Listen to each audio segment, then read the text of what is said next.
So tech sales has very quickly become a very popular career path that people are considering, and for good reason. There's high income potential, there's clear career progression oftentimes, and there's multiple different paths that you can take if you like to have optionality. So in this video, I'm just going to speak freely about what my mindset was when I decided to embark on a tech sales career. I've been in tech sales for over 6 years now. I've worn many different hats. I started in that SDR role. I've worked 3 years as an account executive. I've done SMB, mid-market, and upmarket enterprise selling. I also spent 2 years as an SDR manager, so I have a pretty wide perspective, but I just want to talk about what my mindset was when I was starting out and the 4 key reasons why I decided on a tech sales career to hopefully either validate or invalidate whatever your thought process is. So let's get into it. So I didn't always have the idea of a tech sales career in my head. I was actually a finance and marketing major in college. I don't know if you can see back there. I went to BC. Those were my 2 majors, finance and marketing. I've always been interested in finance, but my internships and most of the work I did in college was around marketing. And to me, marketing was one of those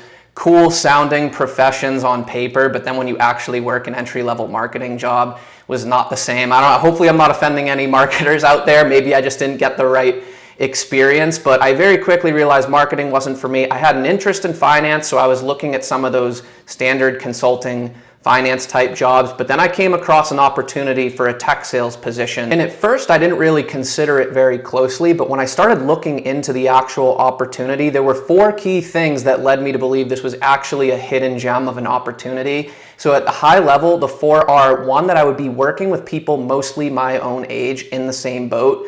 2, the income potential was shockingly high, especially for that first year entry level. It was actually significantly more than what I was looking at for these finance consulting type jobs. Number 3 was that it was a solid company with a good market position, and I knew I would be working with executives. The customers and prospects I would be working with were executives at some of the biggest, most influential customers on the planet, so I knew it would be really good experience. And then 4 was the solid work life, which I'll touch on later. So I'll go into detail on each of these and my thought process around them. So first was working with people all my own age. I think that might have to do with the internships I did in college. A lot of times I was the youngest person on the floor by like 10, 20 years. And for some that might not matter. For me, I liked the idea of working with people my own age. And the specific company I ended up working for, there were going to be hundreds of people getting hired out of college just like me. They were new to cold calling. We were all in the trenches together. There was training. It was a good time. You met a lot of people. We were actually all in person at the time. This was back in 2018. So it was a good next step out of college. I understand not everyone breaking into tech sales is coming out of college, but at least you're all mostly in the same boat that you're new to cold calling and new to sales. That's pretty standard. Next was the solid income potential and the clear career path for progression. I'm usually a little wary when I see numbers that are high and I'm like, I look into it, I validate it,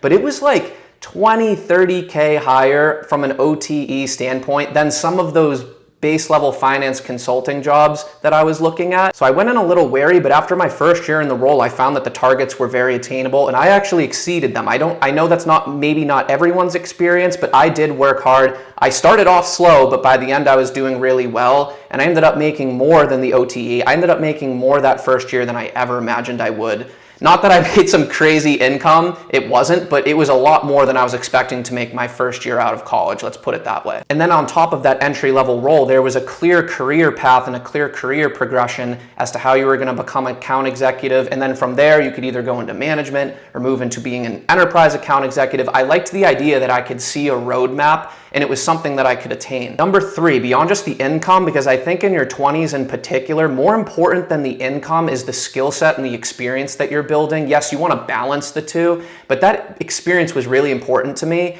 And at a lot of these tech sales companies, especially if you're working at one that's public or has any sort of name brand, customers you're working with are often some of the biggest companies on the planet. And to be able to say in your 20s that you were working with chief financial officers, chief human resource officers, chief marketing officers, whatever you sell and whatever personas you sell into, to be able to say you have experience doing that, it's almost like getting a mini MBA. If you treat the job the right way and take advantage of the role, when you're meeting with these executives, you almost get a mini MBA of experience just by working with them. Now, if you decide to pivot into a different career, you can say you have experience working with some top level executives at some of the biggest companies in the world and solving their priorities. And even if it's not the biggest companies in the world, maybe you work in an SMB market, oftentimes you're working with founders, people who've run and founded companies, and maybe they're just small, they're not public, but they do 50 million in revenue or something. You're working with pretty elite level people. You're gonna learn a lot in this role if you take advantage of it. So working with people in a similar boat, new to sales, solid income potential with career path progression that was clear,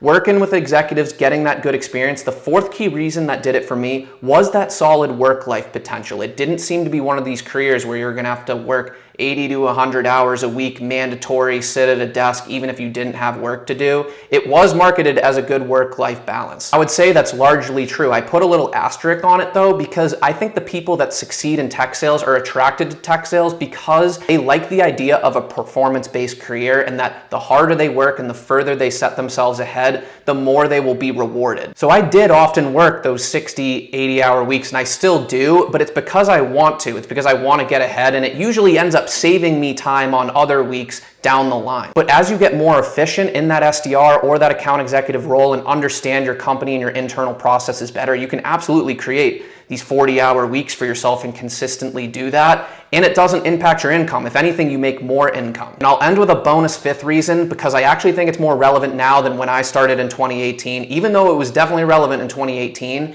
And it's now, I think it's the right place and the right time. It's the right industry to be in. You hear these things in the news, AI, machine learning, blockchain. It used to be sort of a fad. In 2018, when I would use those types of words, I would sort of get these looks like I had a third eye in my forehead. But now many customers have pressure from the top, from their board or from their CEO to get a grip on these things that generally we sell as tech sales people. It's AI, machine learning, becoming more efficient. Profitability is a big focus for a lot of companies right now. Leaning out, being more efficient. How do you do that? It's technology. So I think now is the right time to be entering a tech sales career. Hopefully this helped either validate or invalidate whatever your thought process was. I'm just sharing my experience. It's been a great career so far for me. It's been a little over 6 years at this point. So if you have questions, drop them in the comments. Let me know whatever your thought process is. Hopefully this helped. If it did, hit the like button, and I'll see you on the next one.